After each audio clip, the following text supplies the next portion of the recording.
Hello बच्चों, आज जो अपने टॉपिक लेके आए हैं वो लेके आए हैं बहुलक। ठीक है, क्लास 10th का टॉपिक है बहुलक। एग्जाम में काफ़ी क्वेश्चन पूछा जाता है। ये जो स्टैटिक वाली प्रश्नावली है उसमें से ये क्वेश्चन काफ़ी आता है। जैसे 5 नंबर का आ गया, ये पूरी प्रश्नावली है।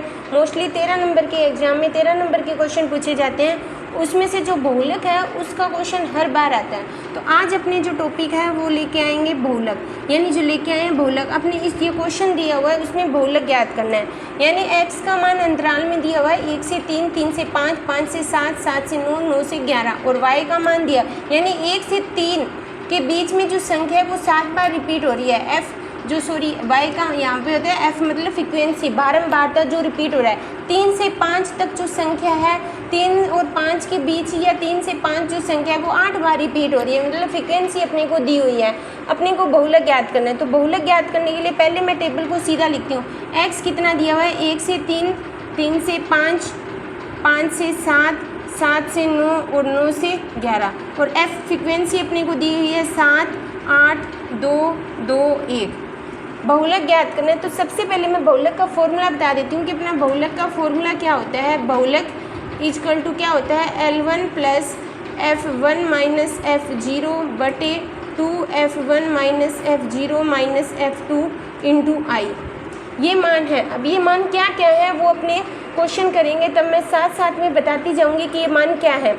सबसे पहले हमेशा ध्यान रखना, जो बहुलक होता है ये तो अंतराल वाला क्वेश्चन है। अगर अपने को सिंपल क्वेश्चन दे दिया जाए तो उसमें बहुलक ज्ञात करना है। जो फ्रीक्वेंसी सबसे बड़ी होती है उसी में से बहुलक का मान होगा। अब इसमें फ्रीक्वेंसी देखो 8 है तो आंसर होगा वो 3 और 5 के बीच में ही कोई संख्या हो सकती है। 3 पॉइंट समथिंग हो सकता है, 5 से कम होगी, 5.1, ये ऐसा संभव नहीं है। ठीक है, तो जो मान सबसे बड़ा है उसी इसको हमेशा ध्यान रखना। बहुलक है उसमें अपने सबसे पहले फ्रीक्वेंसी देखेंगे। इनमें सबसे पहले फ्रीक्वेंसी कौन सी, 8। तो यानी जो मान होगा वो इसी में से ही आएगा। यानी अपने ने यहाँ पे क्या बना लिया, बॉक्स बना लिया।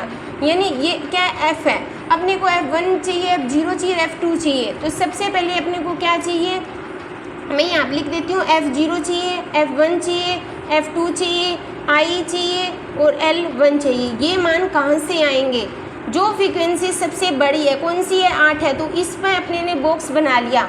हमेशा ध्यान रखना जो है 8 है फ्रीक्वेंसी, इससे ऊपर से स्टार्ट करते हैं। F0, F1, F2, पहले 0 आता है फिर 1 आता है फिर 2। जो फ्रीक्वेंसी आती है जो सबसे बड़ी है उसको F1 मानते हैं, मतलब इससे जस्ट ऊपर से स्टार्ट करते हैं। F0, F1 और F2, यानी F0 का मान कितना है, 7 है, F1 का मान कितना है, 8 है, F2 का मान कितना है, 2 है। अब I क्या होता है, I या इसकी जगह मैं यहाँ पे लिख सकती हूँ H भी लिख सकती हूँ, जो इन दोनों के बीच में अंतराल है। यानी 3 और 5 के बीच में कितने का अंतराल है, अंतराल यहाँ पे कितने का है, 2 का है। और L1 क्या होता है, हमेशा ध्यान रखना ये L1 होता है और ये L2 होता है। जो कोई भी क्वेश्चन करते हैं, चाहे माध्य, माध्यिका और बहुलक कोई भी करते हैं, उसमें अपने क्या करते हैं, L1 मान लेते हैं। L1 कितना है, 3 है। सभी मान आ गए, मतलब सबसे पहले अपनी फ्रीक्वेंसी सबसे बड़ी देखेंगे। सबसे बड़ी फ्रीक्वेंसी 8 है, इसके जस्ट ऊपर से स्टार्ट करते हैं। F1, 0, F1, F2 और ये होता है L1, ये होता है L2। इन दोनों के बीच में जो अंतर होता है वो I या H होता है, अंतराल। मान है इसमें रखेंगे। L1 कितना दिया हुआ है अपने को, 3 दिया हुआ है, प्लस F1 कितना दिया हुआ है, 8, माइनस F0 कितना दिया हुआ है, 7। F1 का दुगना, यानी F1 का दुगना कितना हो जाएगा, 16, F0 7, माइनस F2 कितना है, 2, इंटू आई एच कितना है, 2 का है।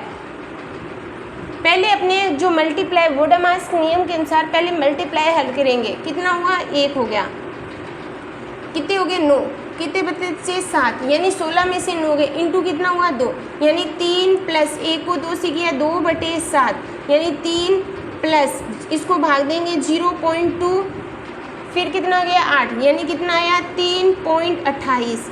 जो आंसर आया है वो 3 और 5 के बीच में ही कोई संख्या ही है, यानी 3.28।